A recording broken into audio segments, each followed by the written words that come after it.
Many consider this aircraft to be the worst fighter jet of all time. Let me explain why.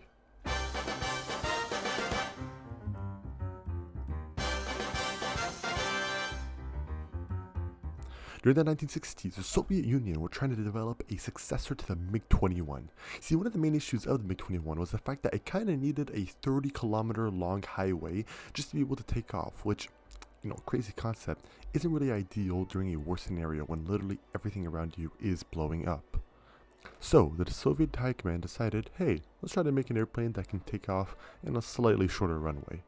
And so they threw their list at the Mikhail Grigorievich Design Bureau and told them to figure it out.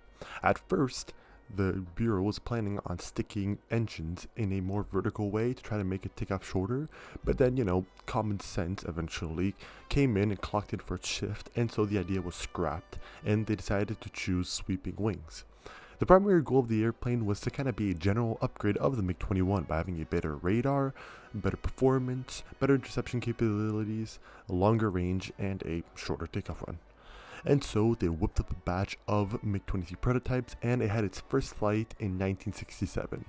The airplane had a primary armament of 2 big boy missiles and 4 mini ones.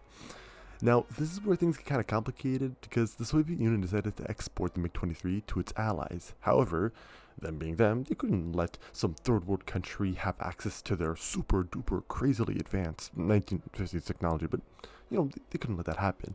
And so they decided to export some really, really shitty variants of the MiG-23.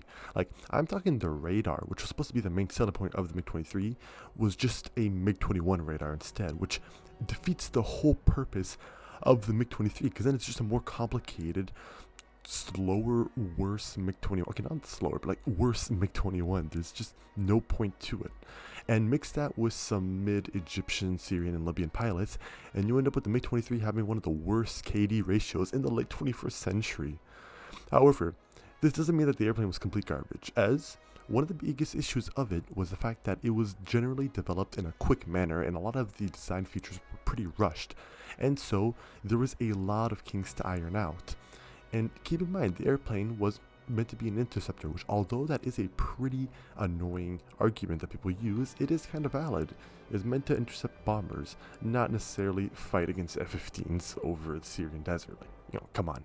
And we can see that throughout the 70s and 80s, the Bureau continued to upgrade the MiG-23 and iron out its kinks. And eventually, this all culminated into the ultimate version of the MiG-23, which was the MLD, which fixed the majority of the aircraft's issues. And, according to many sources, it was able to go not only toe-to-toe with other third-generation aircraft, such as Mirage F-1s over South Africa, but it could even go against early versions of the F-16, and capable pilots were able to use it successfully against the MiG-29, thereby showing that the airplane could carry its own weight into the battlefield. It just needed to be properly refined. However, none of these arguments compare to the biggest reason why the MiG-23 is, of course, the greatest airplane of all time, which is the fact that it just looks really cool. Honestly, it has the perfect mix of just future, jet designs of the 21st century and the rugged dirtiness of Soviet engineering. And honestly, I think nothing compares to it. I don't want to see any F4s, F-14s, F-15s, any of that in the comments. I just want to see more MiG-23s. And that's all I can ask for, alright? There's no better aircraft. So make sure to join the Discord, comment, like, subscribe, and I'll see you guys later. Bye-bye.